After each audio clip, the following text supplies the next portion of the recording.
Assalamualaikum warahmatullahi wabarakatuh. Waalaikumsalam. Waalaikumsalam warahmatullahi wabarakatuh. Selamat malam semuanya. Malam, Pak. Malam. Selamat. Terima kasih teman-teman telah bergabung dalam tempat ini. Semoga kita diberikan keselamatan dan kesehatan. Gimana kabarnya semuanya? Alhamdulillah baik. Alhamdulillah baik. Alhamdulillah baik. Oke, tanpa basa-basi, lanjut saja kita dalam topik rapat kali ini. Rapat ini bertujuan untuk mengetahui penerapan K3 yang ada pada suatu perusahaan yang berkaitan dengan tegangan listrik. Tegangan listrik yang tinggi tentunya.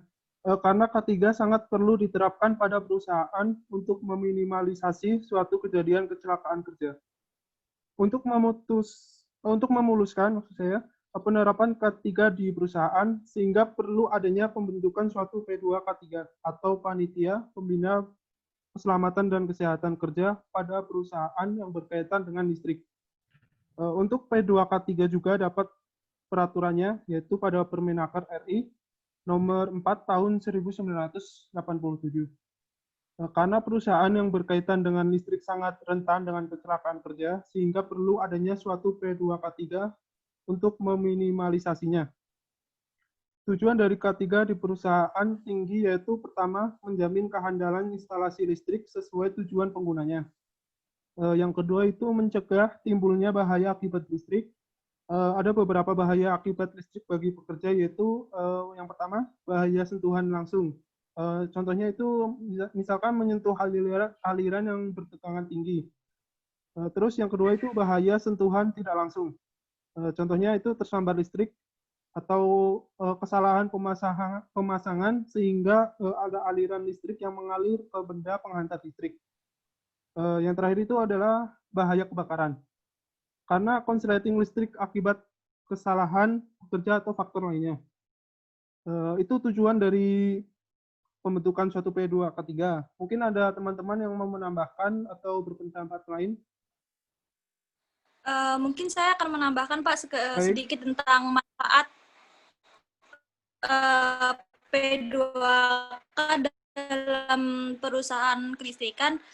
Jadi manfaat P2K3 dalam perusahaan atau PT kelistrikan itu contohnya kayak untuk melindungi para pekerja dari sengatan listrik, memanajemen resiko kecelakaan kerja. Nah, memanajemen resiko kecelakaan kerja itu gimana caranya kita biar bisa mengurangi risiko kecelakaan kerja.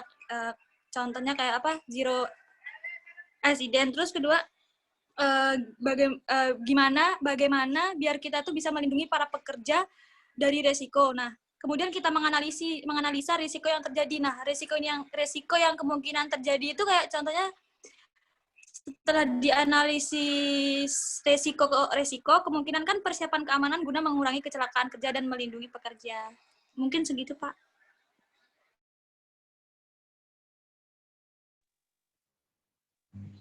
Ya, saya akan menambahkan dari dasar hukum K3 listrik itu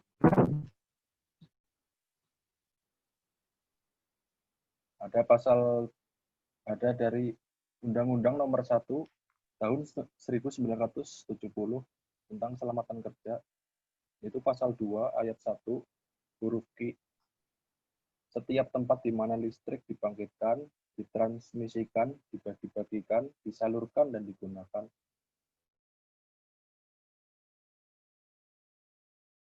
pasal 3 huruf Q dan Permenaker nomor 33. Itu peraturan Menteri Ketenagakerjaan tentang perubahan atas peraturan Menteri Ketenagakerjaan nomor 12 tahun 2015 tentang keselamatan dan kesehatan kerja listrik di tempat kerja. Ya, baik sekali. Untuk undang-undangnya lengkap sama manfaatnya tadi disampaikan oleh Saudara Berlian. Mungkin ada yang lainnya tentang pembentukan P2K3 untuk memuluskan kegiatan K3 di perusahaan. Ada pendapat lain? Saya akan menambahkan Saya Pak, Baik, silakan Saudara saya Fajar. saya akan menambahkan ini tentang persyaratan umum sistem dalam instalasi listrik. Jadi persyaratan umum instalasi listrik ini tidak berlaku untuk yang pertama itu ada bagian dari instalasi listrik dengan tegangan rendah yang hanya digunakan untuk menyalurkan berita dan isyarat. Yang kedua, bagian dari instalasi listrik yang digunakan untuk keperluan telekomunikasi dan pelayanan kereta rel listrik. Yang ketiga, instalasi listrik dalam kapal laut, kapal terbang, kereta rel listrik, dan kendaraan lain yang digerakkan secara mekanik. Yang keempat, instalasi listrik di bawah tanah dalam tambang. Yang kelima, instalasi listrik dengan tegangan rendah yang tidak melebihi 25 volt dan dayanya tidak melebihi 100 watt. Dan kemudian saya akan menyebutkan syarat-syarat instalasi listrik. Yang pertama itu ada syarat ekonomis, yaitu instalasi listrik harus dibuat sedemikian rupa sehingga harga keseluruhannya dari instalasi itu mulai dari perencanaan, pemasangan, dan pemeliharaannya semurah mungkin. Agar kerugian daya listrik harus kecil mungkin. Jadi kerugian untuk instalasi listrik itu harus dibuat serendah mungkin. Yang kedua itu syarat keamanan. Jadi instalasi listrik harus dibuat sedemikian rupa sehingga kemungkinan timbul kecelakaan yang sangat kecil. Aman dalam hal ini berarti tidak membahayakan jiwa manusia dan terjaminnya peralatan dan benda-benda sekitarnya. Yang ketiga itu ada syarat keandalan atau kelangsungan kerja. Kelangsungan pengaliran arus listrik kepada konsumen harus terjamin secara baik. Jadi instalasi listrik harus direncanakan sedemikian rupa sehingga kemungkinan terputusnya atau hentinya aliran listrik adalah sangat kecil. Ya, mungkin itu saja dari saya. Ada yang mau ditambahkan? Ya, baik sekali ya dari Saudara Fajar tentang instalasi listrik. Tentunya berkaitan dengan tegangan tinggi ini ada bahayanya juga kan. Mungkin ada yang mengasih pendapat tentang bahaya dari tegangan listrik ini mungkin. Mungkin saya bisa menambahkan Pak tentang bahaya-bahaya dari listrik. Nah, di sini saya menjelaskan ya bahaya-bahaya tentang listrik itu kita langsung intinya aja ya Pak. Yang pertama itu mungkin bisa jadi kebakaran. Nah, penyebab kebakaran di sini bisa jadi karena panas, dan apabila panas ini berlebihan mengakibatkan isolasi dari kabel listrik menjadi rusak, yang bahkan akan timbul berakibat menjadi kebakaran.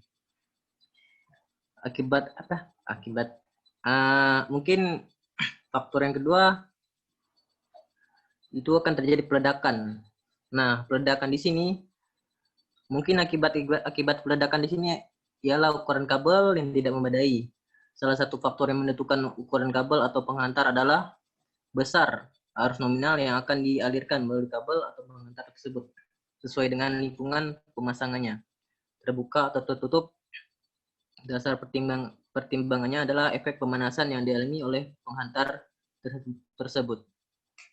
Bila kapasitas arus terlampau, maka akan menimbulkan efek panas yang berkepanjangan yang akhirnya bisa merusak isolasi atau membakar benda-benda sekitarnya. Yang efek kedua yang bisa menyebabkan ledakan itu penggunaan adaptor atau stop kontak yang salah. Yang dimaksudkan di sini adalah penyambungan beban yang berlebihan sehingga melampaui kapasitas stop kontak atau kabel yang menjatuh dayanya. Efek ketiga atau bahaya yang ketiga itu radiasi. Dan yang keempat ini bahaya yang paling fatal, yaitu kematian. Mungkin segitu saja Pak penjelasan dari saya atau penambahan dari saya. Terima kasih Saudara Jirman, itu bahayanya ya. Jadi perlu adanya penanganan dari tegangan listrik yang tinggi ini. Kali aja ada yang saudara-saudara tentang sistem penanganannya, mungkin ada yang berpendapat. Mungkin di sini saya akan menambahkan sedikit pendapat tentang penanganannya, Pak. Silakan, Saudara Alvin. Ya, langkah yang bisa diambil dari penanganan tersebut yaitu yang pertama itu penanganan administratif, yaitu merupakan gabungan dari pengendalian objek dan manusia, di mana pengendalian ini dimulai sejak tahap tempat kerja atau calon objek pengawasan dilakukan.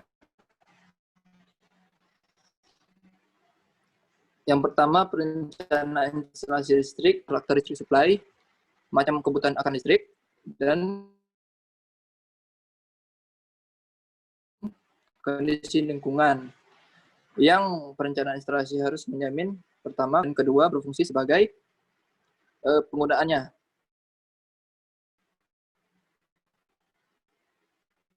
Dan ada pun yang kedua itu pemasangan instalasi listrik. Berikut yang pertama itu harus sesuai dengan gambar rancangan. Yang kedua, mengindahkan syarat yang telah ditetapkan. Yang ketiga, menggunakan tenaga kerja yang terlatih. Yang keempat, bertanggung jawab dan menjaga keselamatan dan kesehatan tenaga kerjanya. Adapun penanganan yang kedua yaitu terhadap objek, yaitu yang pertama itu pemeriksaan berkala. Pemeriksaan berkala merupakan pemeriksaan yang objek secara berkala, misalkan pemeriksaan sebelum produksi, setiap hari dan setiap minggunya. Dan yang kedua itu perawatan berkala. Perawatan berkala adalah kegiatan yang dilakukan untuk meningkatkan, mempertahankan dan mengembalikan peralatan dalam kondisi yang baik, siap dan pakai.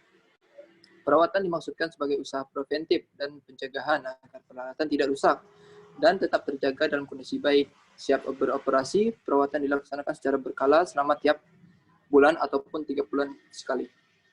Dan ada pun yang ketiga ini pengendalian atau penanganan terhadap manusia, yaitu merupakan upaya yang dilakukan manajemen agar pelaksanaannya tidak menyimpang dari rencana yang telah ditetapkan kepada pekerja perusahaan. Mungkin segitu saja, Pak. Ya, udah jelas sekali tentang penanganannya. Sehingga ini perlu adanya program untuk menjalankan itu semua. Tentang menghindari kecelakaan, bahaya. Kita perlu penanganannya itu dalam bentuk programnya. Untuk programnya sendiri, perlu ada beberapa program yang dibuat mungkin dan dirancangkan untuk penerapan K3. Itu mungkin pelatihan K3 dan rambu K3. Pelatihan K3 itu mencakup misalkan pada pekerjaannya itu dilatih bahayanya, cara penanganannya, dan berkaitan dengan tenaga listrik, bahayanya tenaga listrik tersebut. Untuk rambunya, misalkan ada aliran tinggi, kita pasangi rambu maksud saya. Rambu itu udah ada standarnya dari peraturan, ada rambu-rambunya sendiri tentang aliran listrik tinggi, itu ada rambunya berbentuk simbol. Mungkin itu programnya, atau ada yang berpendapat lain, atau ada masukan mungkin? Pak, mungkin saya bisa menambahkan ya Pak tentang program. Saya bisa menambahkan sedikit. Baik. Ya menurut saya program yang perlu dibuat itu untuk pengendalian terjadinya kecelakaan itu misalkan ini programnya melakukan pemeriksaan kesehatan karyawan berkala. Nah, situ setiap 1 minggu sekali atau setiap 1 bulan sekali perusahaan bisa melakukan pemeriksaan kesehatan kepada pekerja di setiap pekerja. Nah, itu sasarannya itu untuk meningkatkan taraf kesehatan tenaga kerja supaya pekerja tidak terjadi atau bisa diidentifikasi identifikasi dini adanya terjadinya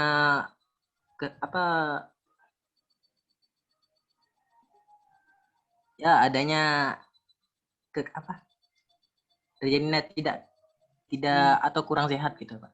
Oh ya. Ya baik sekali penambahannya. Mungkin begitu penambahan dari saya. Atau bisa jadi, bisa Pak. Saya menambahkan lagi nih. Ya, saya bisa menambahkan program itu kayaknya memakan buah. Kenapa saya di sini menambahkan program memakan buah? Karena Ya, tentu vitamin itu sangat penting untuk pekerja. Karena untuk menjamin lancarnya pekerja dalam melakukan pekerjaan. Mungkin segitu dari saya, Pak. Terima kasih. Ya, terima kasih untuk masukannya. Yang saya tangkap mungkin itu apa? Yang pertama, programnya itu bagus.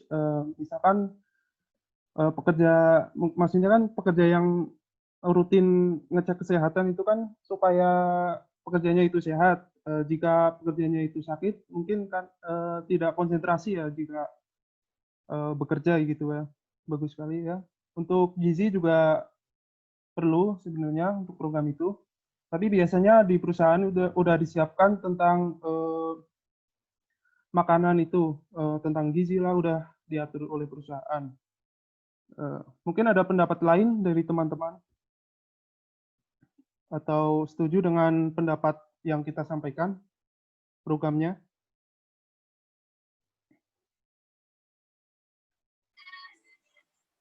Saya kira setuju, Pak, dan Setuju, Pak. cukup jelas sih.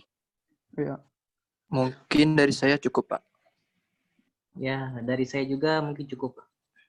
Baik, kalau sudah jelas semuanya, kita tutup saja